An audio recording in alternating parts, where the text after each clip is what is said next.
నమస్కారం అందరికీ.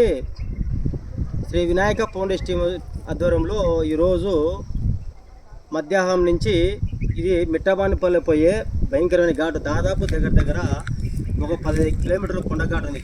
ఇక్కడ దగ్గర కోతులు మిగతా మూగప్రాణాలు అన్నీ చాలా ఉన్నాయి. ఏంటంటే ఇక్కడ దగ్గర దాపులో ఎక్కడే కానీ ఊరు లేదనమాట. అంటే ఇక్కడ పోతే కానీ బ్రహ్మగారం ఇటు పోతే కానీ మిట్టబానిపల్లె, ఇది మధ్య అంతా కొండ ప్రాంతమే. కనీసం అంటే ఇక్కడ ఎప్పుడు ఈ రోజు ఎండ వచ్చేసి 40 డిగ్రీల దగ్గర ఉంది. ఎక్కడే కానీ ఈ ప్రాంతం చెట్టు చూడి ఎలా ఎండిపోయినాయో, ఎక్కడే కానీ నీళ్లు దొరకని పరిస్థితి. ఈ మూగ ప్రాణులు అంటే కోతులు మిగతా ప్రాణులన్నీ వాళ్ళకి ఆహారం పోయే ప్రాణులు ఆహారం వేస్తారు కానీ వాటికి నీళ్లు దొరకడం లేదు. చాలా ఇబ్బంది పడి చనిపోవడం జరుగుతుంది. పిచ్చుకోవాలి మిగతా చనిపోదు. కనీసం కొంతవరకే సరే మనము ఈ తాగునీటి అందివ్వడం వల్ల వాటికి దప్పికి తీర్చాలంతో శ్రీ వినాయక ఫౌండేషన్ రోజులో మనము గత కొన్ని సంవత్సరాలుగా ఇట్లా తొట్లు అందించి నీళ్ళు అందిస్తున్నాము.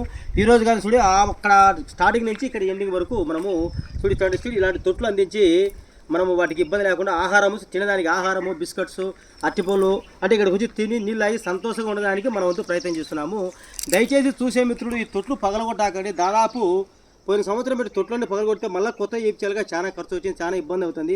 చూసే మిత్రులు ప్రతి ఒక్కరు మాకు మీరు ఏం చేయాల్సి అవసరం లేదు, తొట్టు పగలగొట్టకుండా కాపాడితే సార్ మాకు శ్రీ వినాయక ఫౌండేషన్ టీంకి మీరు సపోర్ట్ చేయడం వల్ల నిరంతరము ఇటువంటి ప్రయత్నాలు అంటే ఇటువంటి కార్యక్రమాలు ఎన్నో చేసేదానికి మా వంతు ప్రయత్నం చేస్తూనే ఉంటాము. ప్రతి ఒక్కరికి ఒక బాధ్యత, మూగ ప్రాణాలు కాపాడిన బాధ్యత ప్రతి ఒక్కరికి ఉంది. Thank you. జై హింద్, జై భారత్.